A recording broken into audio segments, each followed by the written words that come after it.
welcome to our video presentation, A Weekend in Surfers Paradise. This was the IndyCar weekend on the Gold Coast where the sun shone and the people came out in their thousands to watch 3 great days of racing. It was also the weekend of one of the Triple M Mazda race team's greatest triumphs. 3 races, 3 wins. And let's begin with 1-hour endurance event held on the Saturday. It's interesting, Johnny Bowe and Garry Waldon together. Garry Waldon's another driver that just occasionally gets a run, and by G always goes well. Green light, so we're racing now. Great start by Bowe. The 2 Mazdas get off the line pretty well. The field streaming through. Now this is going to be really interesting as they come into the first chicane. A big mover there coming down the inside, trying to pick up that car for you. They've really made up about 4 or 5 spots off the starting position. The Mazdas through okay. Shocking start by Neville Crichton. He was actually 3rd on the grid. It looked like he might have missed a change and not had enough revs on, but he's way back now in about 7th or 8th place. 9th. Did you hear that noise from the in-car camera? Bash, bash as he went through the chicane. Somebody's obviously sideswiped him as he went through that chicane. Now these cars, the biggest problem is going to be brakes. Well, yeah, obviously they don't enjoy the modifications that an out-and-out race car. But having said that, of course, they can modify their brakes in the interest of safety. So these cars have done 12 hours at Bathurst, but certainly they will have to watch the brakes towards the end of this run. So the car's now streaming around onto the back straight, and they'll make their way up along the beachfront of Surfers Paradise here. The 2 RX-7s just opening up a little gap as expected. But as we said, there's a long way to go here, and to hold your concentration for 60 minutes here in the traffic is not going to be an easy task. The Honda looks beautiful on the road, that car. It's a quick car. I mean, it had a major shunt at Bathurst. I mean, it nearly climbed over the wall and ended up down the cliff, but they did a great job. And of course, it's been well and truly rebuilt properly since then, but it's a quick car. The success of the Mazda RX-7 in this form of racing, it doesn't surprise you. You've driven them. What is their strength? Well, they're just a good all-round package. They're very aerodynamic, they're light, they've got excellent brakes, they've got a good gearbox, and of course, not least, but they've got plenty of punch in the old engine department. So they're an excellent package, and Alan Horsley prepares them just so well. Allan Grice driving well. Allan Grice, of course, a politician these days as well as a part-time race driver and a commentator. He's been working with us today. Well, if he's got any blues, he can, pass legislation or something here, because this is his seat, I think. It sure is. He was always spectacular around here in a NASCAR. There was no doubt about that. He really did own the place as far as the NASCAR went.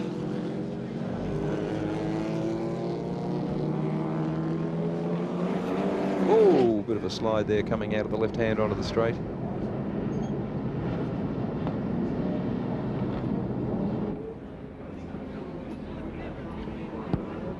Historically, Alan, these Mazda RX-7s 15 years ago were good production racing cars.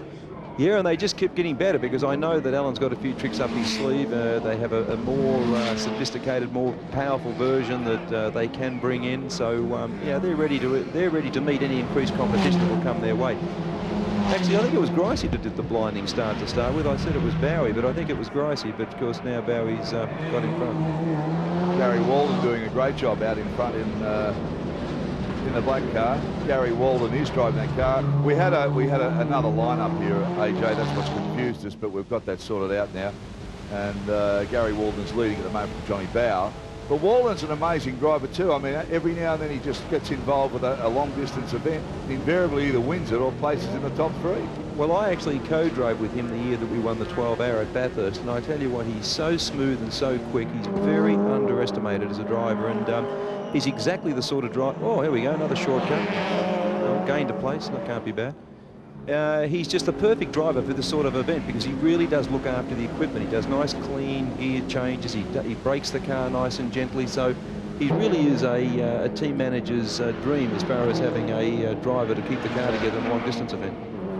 So the lineup for you now is Garry Waldon in car number 9. He's out in front from Johnny Bowe. Warwick Brooklyn is in 3rd place, driving very well at the moment. Johnny Burke, another interesting car there. That's the Subaru Impreza. And I was talking to Johnny Burke. Both Burke and Waldon come from the Central Coast, an area that I live in, and see each other pretty regularly. And Johnny Burke was saying that the Subaru was a really good car for this class of racing, that it had a nice power to weight ratio. The braking of the car was very good, and he thought the car would do exceptionally well. Well, particularly around here, because it's a very nimble, agile little car. And of course, around here, with the tight, twisty corners, compared to the Porsche, for instance, which is a slightly bigger car, rear-wheel drive, yes, and in fact, if it rained, the little Subaru would be real hard to catch. Do we know, is there a penalty for running across the grass, like we just saw? Because well, like, if it is, half the field will be disqualified so far. it looked like an easy way to make a pass there. In fact, they've actually changed the racetrack design from last year. See the straight-on run there? Last year they had curbing, which actually launched the Indy cars in particular. Now they're taking the curbing away, which is a much better idea. When Absolutely. the guys do get in trouble, they just simply go across the grass without too much damage. Couldn't agree more. Warwick Rooklyn and the Porsche looking nice and neat through that part of the circuit. They're going to spread out. Of course, they're going to run into traffic pretty early here. So tactics are going to play a big part, AJ. And I mean, I think if anything, the Mazdas really have got their act planned so well. I mean, they've had so much success in this style of racing. Well, the thing in this type of racing, if you've got a little bit of an advantage, you really do try and use it. You pull out a bit of a lead, and then you come back a little bit by looking after your brakes and your gearbox and just keeping a little bit up your sleeve. And I think Mazdas are just doing that. Garry Waldon makes his way down the back straight again. You can see now he has opened up a little bit of a gap. There's the second of the Mazda RX-7s coming through now, but he certainly has opened up a gap over Johnny Bowe. And Johnny Bowe's not the sort of bloke that likes to drop back too far from the lead. Warwick Rooklyn, John Burke, Norris and Palmer, they're the top runners at the moment. And sometimes when you look at cars like this, it looks as if they drive them easy. But if you listen carefully, the tires squeal and they jump on the brakes and the tires squeal. I mean, they drive these absolutely on the limit of adhesion. Particularly here, they bounce over the curves. Okay, so as they bounce over the curves, we'll bounce away for a few seconds and back shortly. I have no idea.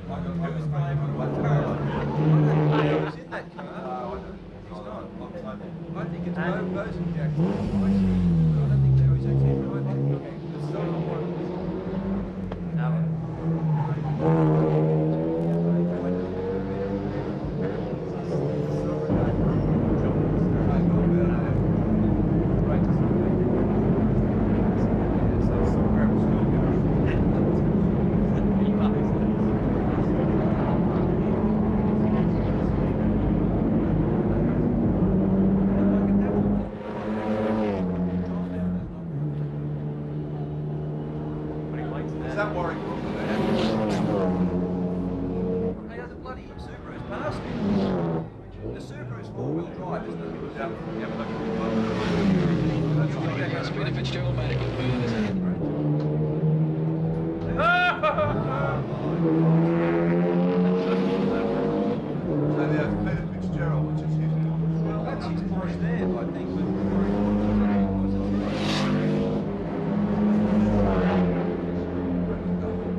What makes it even worse is television. Have a look at that. Have a look. Is that Johnny Bell? Black helmet, no way. It's not Johnny Bear. Who's co-driving with John Bear? Bosnjak. Surely there's Johnny Bell, Garry Waldon was supposed to be the one car.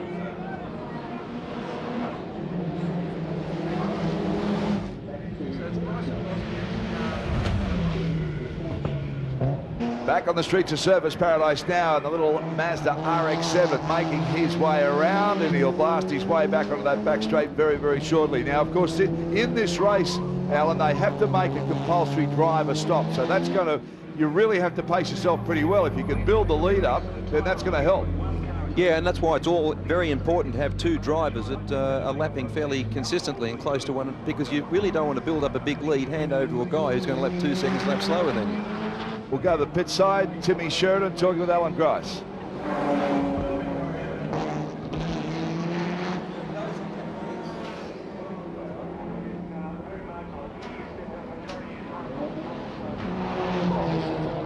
Not to do a warm-up lap, which I consider is quite dangerous. They'll finish the race with only a few litres left in the tank.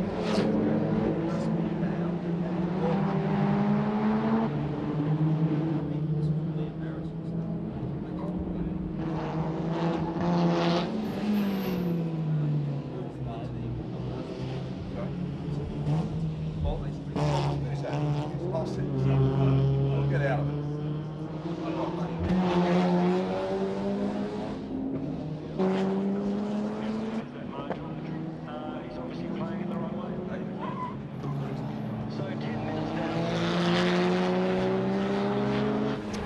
Allan Grice, of course, as we said, so fast around here in a NASCAR. We'll have a look at him in a Mazda a little later on. Now, there has been some confusion. Whoa, Over there he the goes. entry list, and there we go. Car 22 has a real big lose as he comes through, and that's Ron Searle, the Gwenda Searle car. So, quite sure who's in it, but coming up very shortly, we'll have another look at it. Here we go. AJ. Where is he? There he is in the middle, turning in, and the back just breaking away. And a mid-engine car, that too, so a little harder to do that in that type of car than what you'd expect in a total rear-engine car, because it's probably a very well-balanced little car, that MR2 Toyota. That's Gwenda Searle driving, having a little lose there.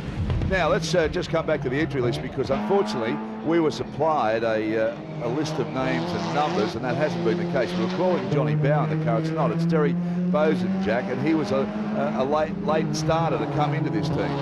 Yeah, Terry actually runs his own RX-7, and he's quite a good driver, very good driver, and he was actually called into the team to replace the late Greg Hansford in this event, and he's doing everybody very proud. Well, it's been a bit of chaos, because the driver lineup we had originally for the changes was certainly changed around. We weren't given the information, so it was a bit confusing trying to work out who was who for a while. So that's the Bosnjak car. Of course, Allan Grice will be sharing that ride. And up front, Garry Waldon leading in the black car, and John Bowe will also join him in that car. It's Waldon, car 9. Johnny Bowe will be the other. That's a pretty strong team at Bowe and Waldon. Very, very strong. And, you know, Gary's probably just doing his own pace. He's probably very comfortable at the lap times he has to achieve.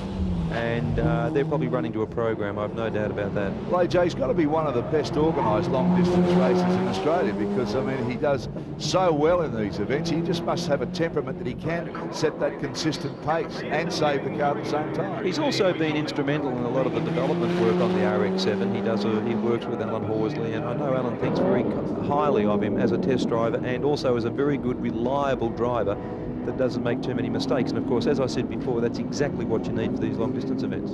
I'd like to have a look at car 12 when we can. Johnny Burke in the Subaru Impreza, because that's been going extremely well, and as I said, he was very, very excited about it at the start of the season, and he had high hopes for this car, and I know that there's a lot of development to come out of it yet.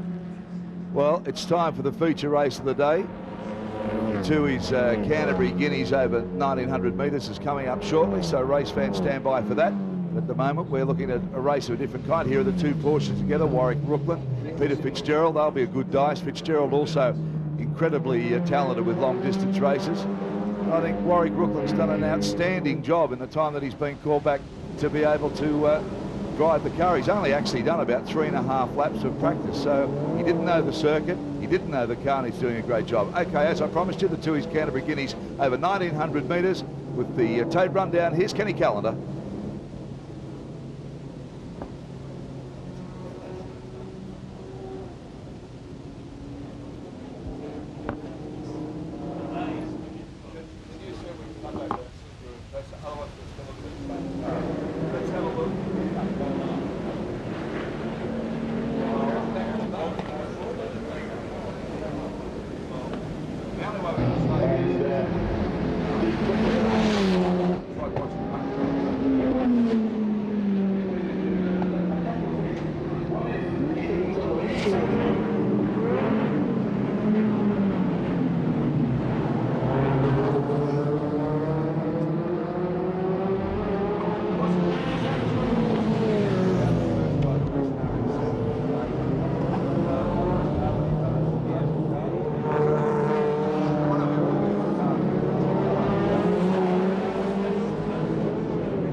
That's it. They gave me that. They gave me that.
on you, Kenny.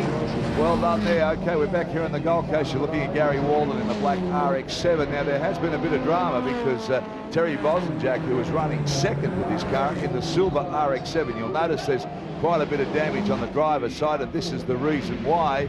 Ian Green in the Euro racing car just came in and bang, that was a pretty heavy hit. Well, I don't know what to say about that. I think Ian Green looked like he was a bit asleep. The thing is, in these long-distance races, you have to be painfully aware that you are going to be lapping slower cars, and you really have got to take your time. Here we go now. Look, he's coming in on the outside. Yeah, look, who would you apportion the blame to there, Derek? Look how hard he hits the tires, though. I mean, he just smacks into the tires. A lot of damage if he can keep this shot as the car turns to the right side.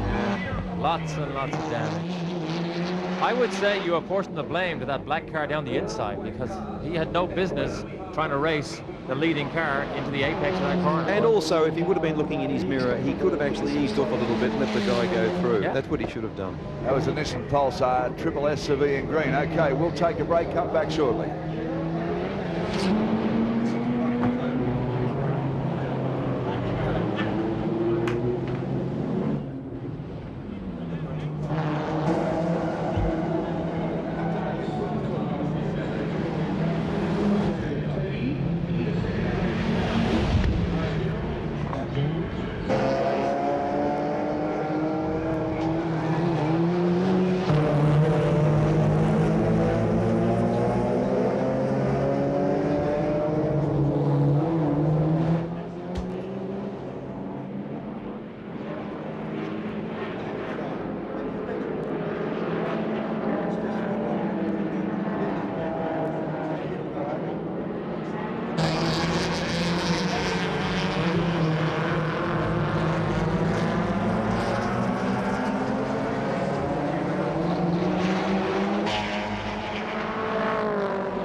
Back here at Surfers Paradise, it's the Bowe Waldon RX-7 out in front from Fitzgerald and Richards in second place. Peters and Rooklyn there in third place. Now here's the first of the changes coming up. Compulsory driver change, bit of bodywork flying off that car as well. Badly damaged. I was surprised the door opened up so well. Let's see if they, yes, closes okay. So the damage at this stage obviously hasn't upset it too much.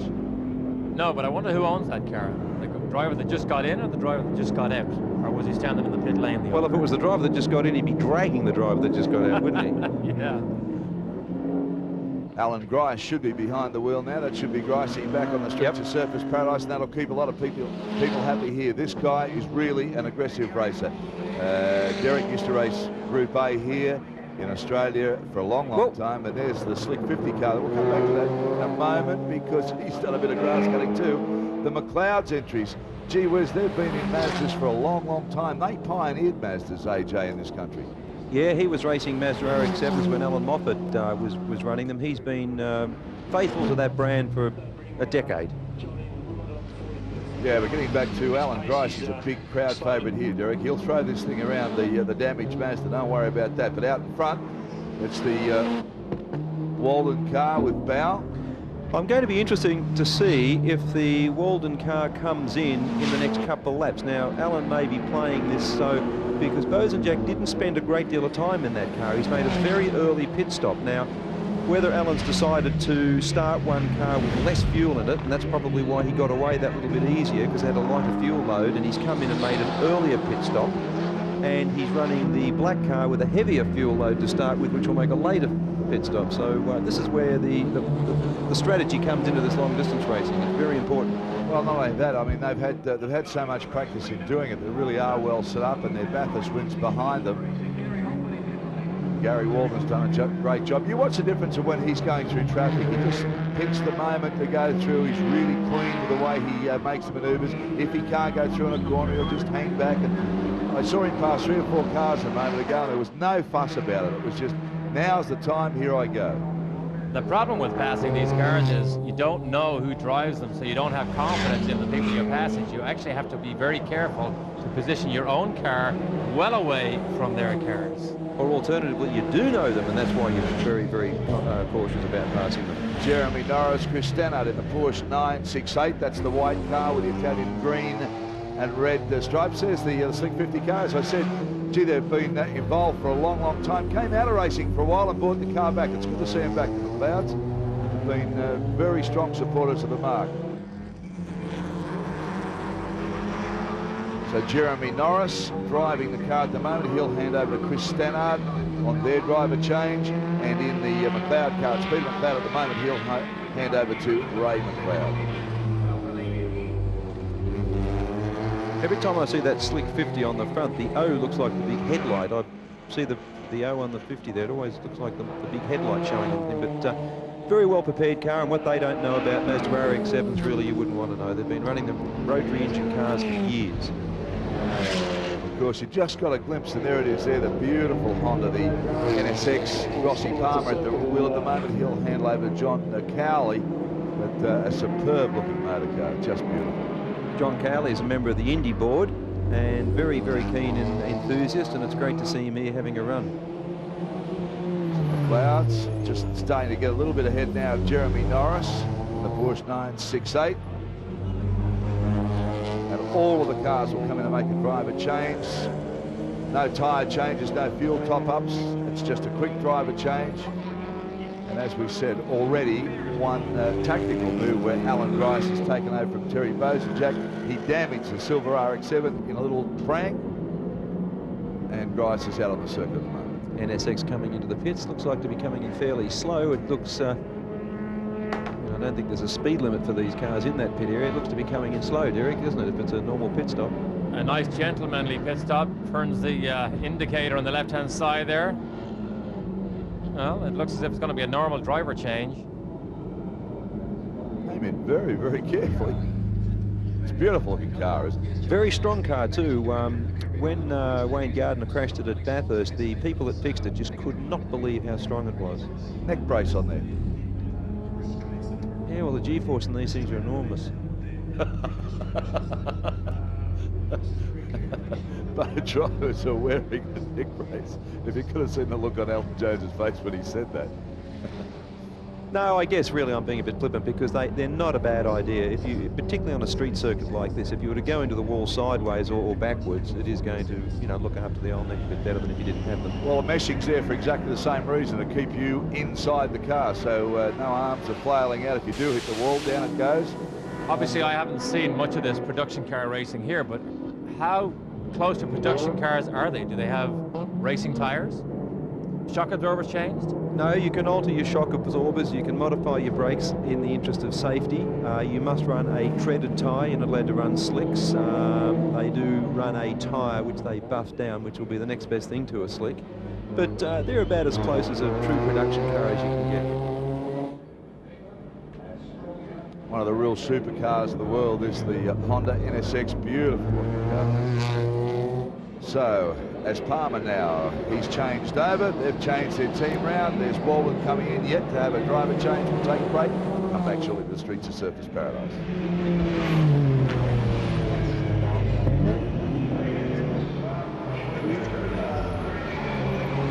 That's Bowe, I'm sure. In the NSX? Mazda?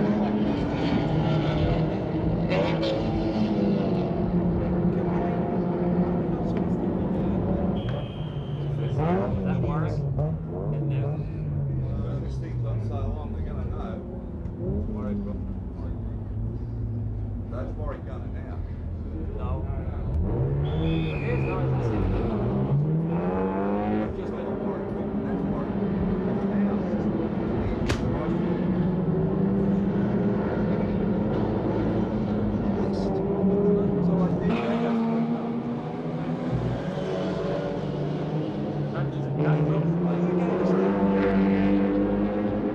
All right, what I'm going to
Oh, we just had a time.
Mazda still out in front here, the Bowe Waldon car doing a pretty good job, just shredding its way itself around the streets of Surfers Paradise here, handling the traffic, really just doing a superb job, has led all the way. So it's Bowe, Waldon, Fitzgerald, Richards, McLeod, Norris, Stannard, their combination, Crichton and Brame. That's an interesting story. We'll talk about that one a bit more. And Peters and Brooklyn, they're the top runners so far.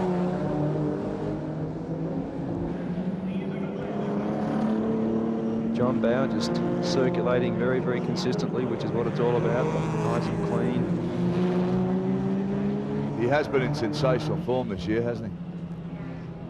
Now, this is going to be interesting because a lot of cars starting to make their changes now. They're coming in. The Bowe Waldon car electing to stay out for a little longer. Allan Grice and Terry Bosnjak were the first car in to change. Here we come in. Now they'll be coming in thick and fast from here.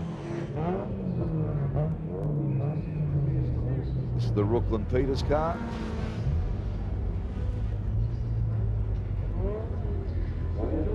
As you can see, there's a bit to do, Alan, isn't it? I mean, you've got to get in, make sure your belts are nice and tight.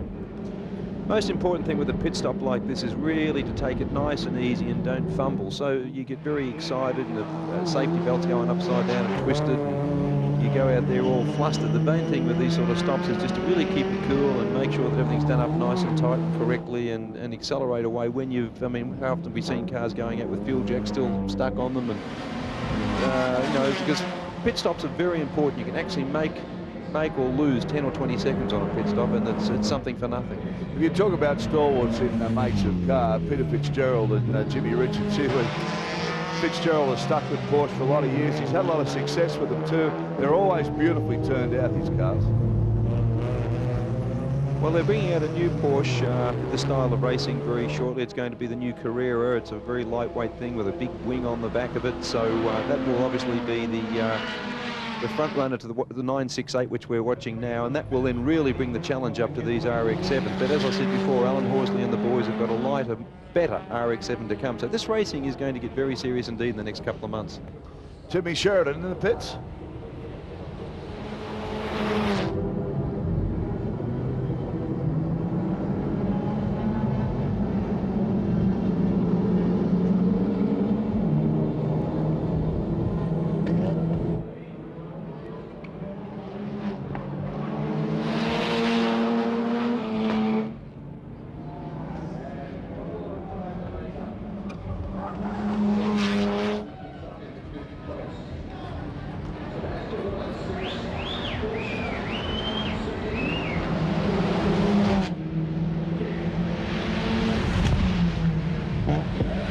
Allan Grice, Terry Bosnjak car. Gee, Grice, he really going. He's up to the 6th spot now. And of course, that was the car involved in that accident.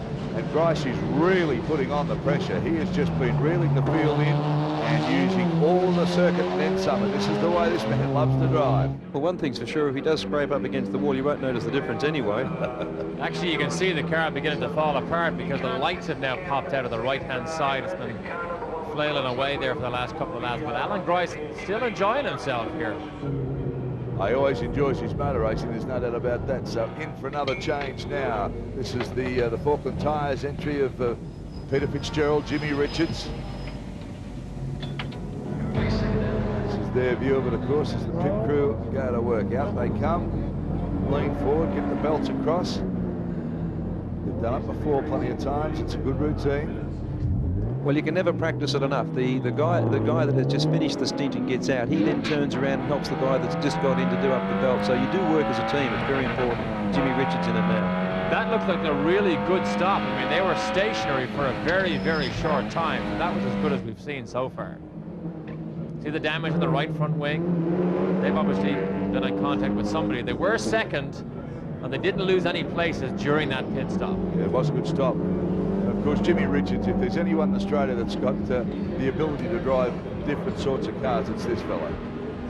Very, very versatile. It doesn't matter whether it's a NASCAR or a car like this or the Holden Crew Bay that he races. Very experienced and an excellent driver in the wet. Very hard man to beat indeed in the wet. And his son on the way up too. Yeah.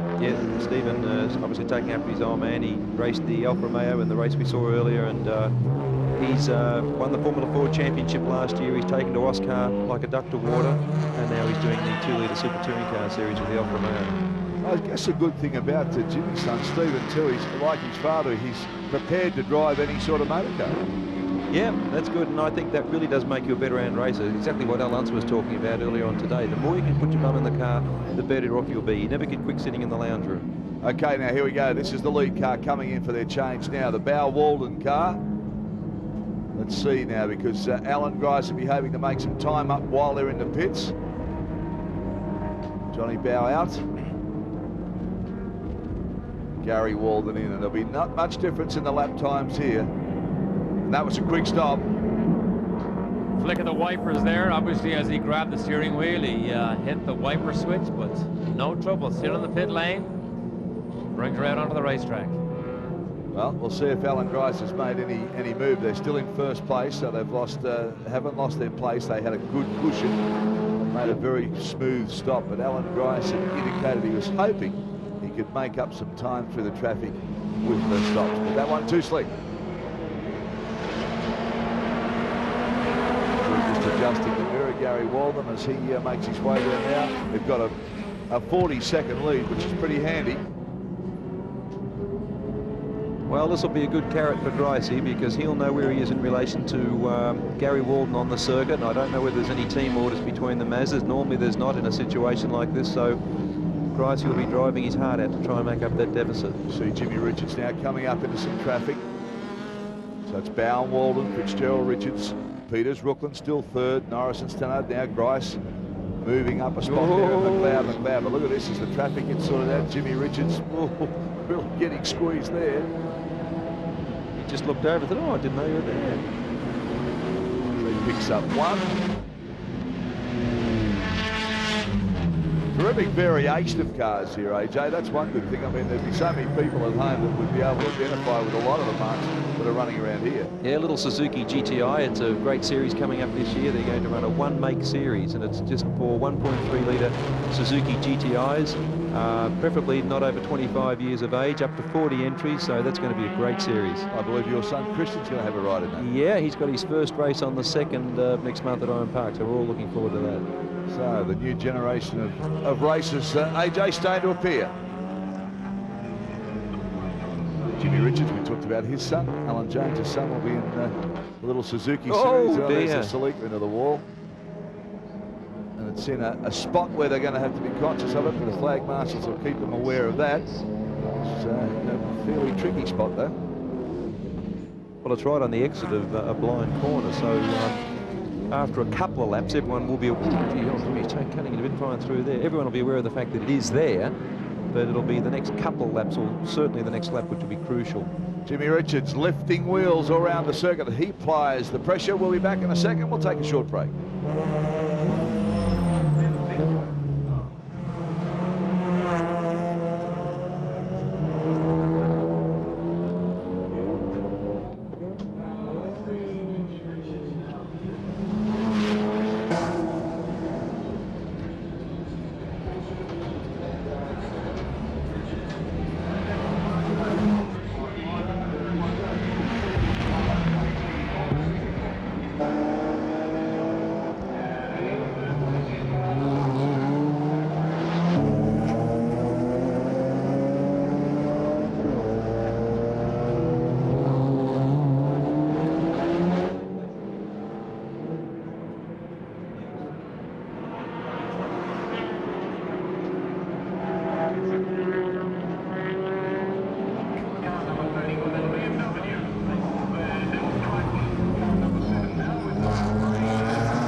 Bowe Waldon car still leading here, the very shiny, sparkly RX-7. Triple M sponsorship and radio network, of course, FM band. And that's the top runners for you. Bowe, Waldon, Fitzgerald, Richards, Peters and Brooklyn, Grice, Bosnjak. So he's really motoring Allan Grice at the moment. McLeod and Morrison Standard. And that was the Hinton Celica Group A rally car, which you saw stuffed into the wall nice and neatly. And you can see now that Jimmy Richards starts to use the lights. That's a good idea, you know, because a lot of them get sort of so carried away looking where they're going, which you can hardly blame them for, that to give them a flash on the lights like that, just to wake them up and say, hey, come on, I'm coming through, don't make it hard for me. So Jimmy Richards weaves his way through, and his co-driver down the pits at the moment, Timmy Sheridan.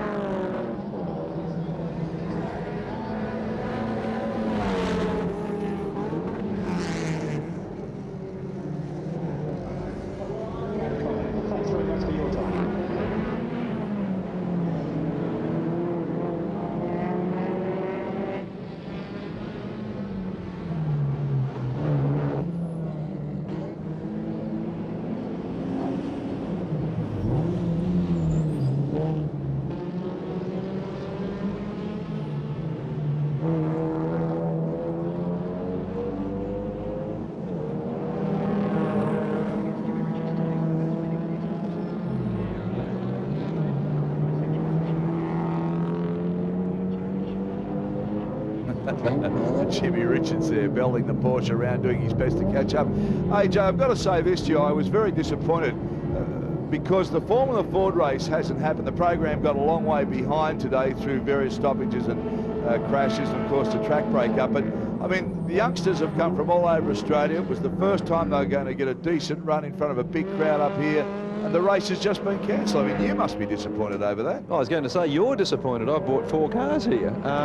You know, we've set up, but okay, we're local. We're only up the road at Arundel. We haven't got all that far to come. But at the end of the day, there are young guys that have come from all over Australia to race here today in Formula Ford. And there we go, another shortcut. To my way of thinking, with all due respect, this is fine racing, but it has a duration of an hour. I can't see why they couldn't have perhaps made it a half-an-hour race and then given the young blokes a go in Formula Ford. It's a long way to come just to be told, sorry, pal, we're running a bit late, we're going to cancel your race. Well, an interesting way would have been to race this for half an hour and have a change at, say, 15 minutes. Each car changed at 15 minutes. That would have brought it a pretty close affair.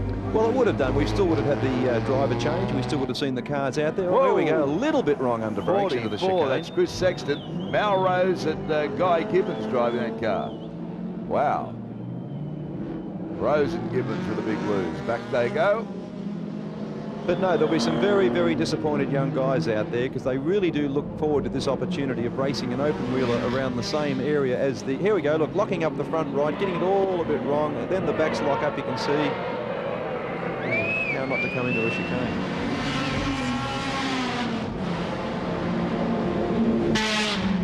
But hopefully we'll have a race tomorrow morning, so it just means we're going to have 1 race now instead of 2. Now Rose is an interesting driver out of car 44 too, because he really has tried a lot of different cars. I mean, he's quite happy to have a drive of anything.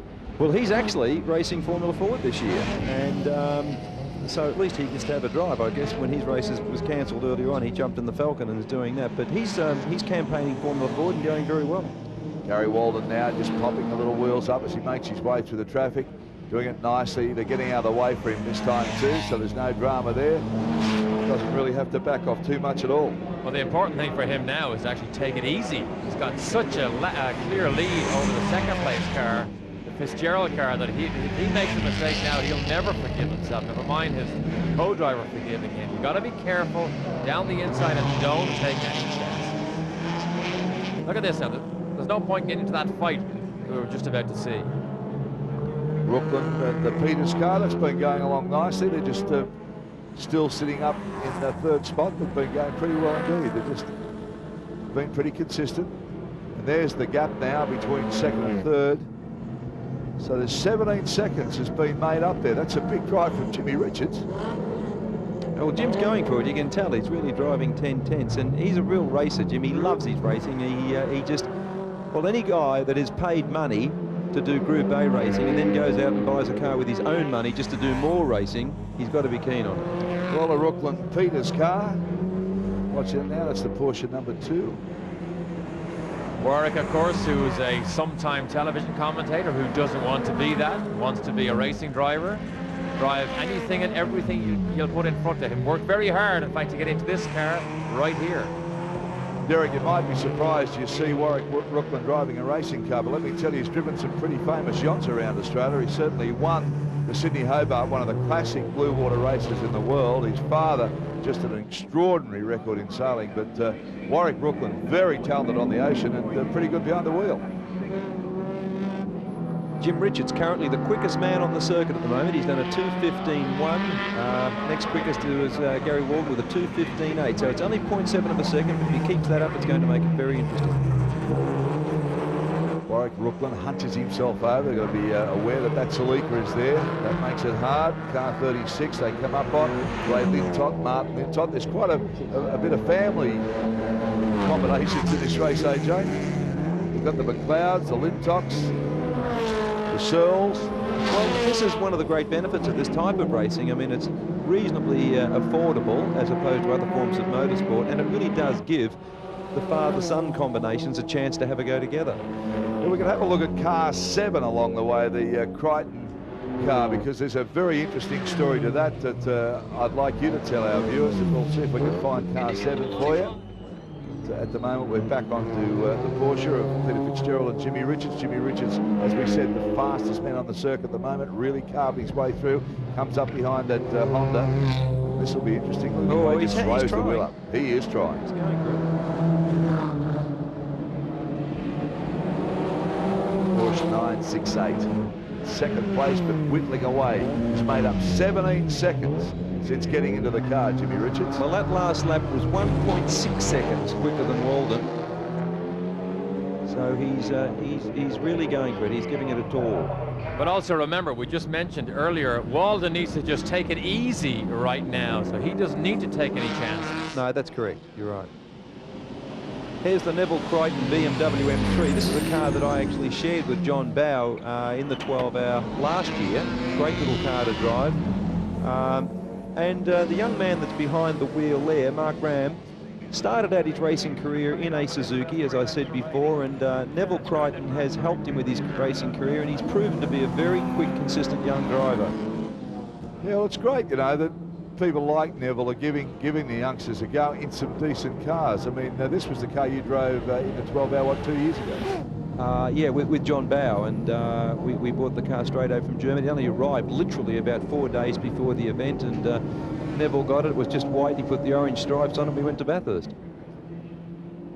Neville Crichton, of course, has been the man behind the Suzuki series here in Australia that you'll see coming up on your racetracks pretty shortly, and been associated with motorsport for a long time, and was a formidable driver with the BMW team, the player team. Absolutely, and also, along with Warwick Rooklyn, a real avid yachtsman. Loves his yachting and builds beautiful boats as well. He's got a boat building company over in New Zealand. He builds beautiful yachts, and he's also the Suzuki dealer for New South Wales. And Atico is the company which is the distributor for Suzuki and also for STP. But he's a guy that loves his racing, and also one that very much wants to give young guys a chance to get on in the sport. Mark Brain wearing the helmet there, the colours of Kevin Swans. Of course, the motorcycle race, the 500cc race with Swans will be in action at Eastern Creek next Sunday when we go for the 500cc Grand Prix. So plenty of motor racing coming away at 9. So I'd say he's a bit of a Swans fan. Yeah, I must admit, I can never really work guys out that wear helmets that belong to other people. It always amuses me. I mean, I was down at the Formula Ford area yesterday, and there was about 2 or 3 Formula Fords down there with Nigel Mansell helmets sitting on them. And while it's a good rap for Nigel, I suppose, it's good to get your own identity going in a helmet. We mentioned earlier about identity. I think it is so important to have your own unique identity. Somebody that springs to mind in Formula One is Eddie Irvine, who liked Ayrton Senna's color scheme. He changed it slightly, went to orange instead of yellow, but he said he wanted to model himself on Ayrton Senna. Well, there you go. BMW getting around pretty quickly too. He's lifting wheels, a young buck. He's not hanging back. Now that's a quick little car. It's got nice big brakes. It's a very forgiving car to drive, and they're a bit of a weapon. You talk about Neville Crichton. I actually went to the boat sheds in Auckland and did a story for Wildwater Sports maybe 6 or 7 years ago now, and the boats he makes are absolutely enormous, and they float them down a little creek to get them out of the area and out into the open sea, and they're sold all around the world, and they're just beautiful the way that they're all finished, and a lot of them I know go around to the Miami area in America. Yeah, unfortunately Neville has to go with them occasionally and sit on them for a week or so before he sells them, but it's something he puts up with.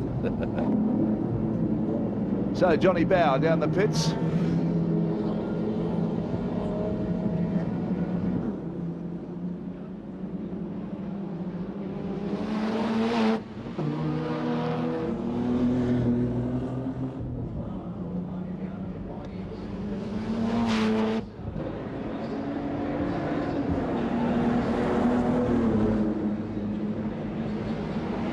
Johnny Bowe, one of the real stars of Australian motorsport, having a great year at the Dick Johnson Shell team. The Group A is in great form, and gee whiz, as he hustled that big Falcon around. So he's done a good job with the RX-7. Garry Waldon now picking up and where he left off, and as you can hear there, they've got to conserve the fuel. Yeah, the fuel tank is nowhere near the size of the fuel tank in the Porsche, so obviously if they're not going to make a fuel stop as such and waste time by putting fuel in, Alan would have told them to conserve the revs and therefore use less fuel, whereas the Porsche could have started with more fuel and used as many revs as it wants to. Well, this is interesting. Richards is catching Waldon at 4 seconds a lap. Yeah, well, you can bet you any money you like, Alan Horsley will be down there with the computer, the stopwatch, the whole box and dice. Good move there. Look at Grice he's going through. He'll be down there with his stopwatch, and he'll know exactly how many laps are to go, how long that is going to take them to do, and by how quick Richards is catching him, and he'll have it all worked out. Did you see that? Then Allan Grice comes past the Brooklyn Peters car, the Porsche. Wow, he just muscled his way past. So Grice, he's on the charge also. He's decided that he's not going to conserve anything. He's up. Well, that was for 3rd place, actually. So Grice has now moved into 3rd place. Well, that's a great drive. I thought it might have been for sheep stations the way he went through. He only knows 2 speeds. He's either stationary or flat out. You mentioned 2nd place car catching the 1st place at 4 seconds a lap. He's only 21 seconds behind. So that's only going to take him 4 of those laps or 5 laps if he continues at the pace he's at right now. Yeah, but I tell you what, you watch Garry Waldon pick up the pace if when it gets down to about 10 seconds. And the checkered flag, so they brought the race to a close a little earlier than we thought. Obviously, the whole program has had to be rescheduled today. We've had a lot of delays, but a great win for Johnny Bowe and Garry Waldon. Terrific win for him. Jimmy Richards tried everything he could to come in 2nd place. He really did try very hard. And Allan Grice, terrific drive with Terry Bosnjak. That car was damaged, and Grice will bring that home in 3rd place. Well, what a tremendous race. Garry Waldon taking the honours and Terry Bosnjak making a great recovery after that spin.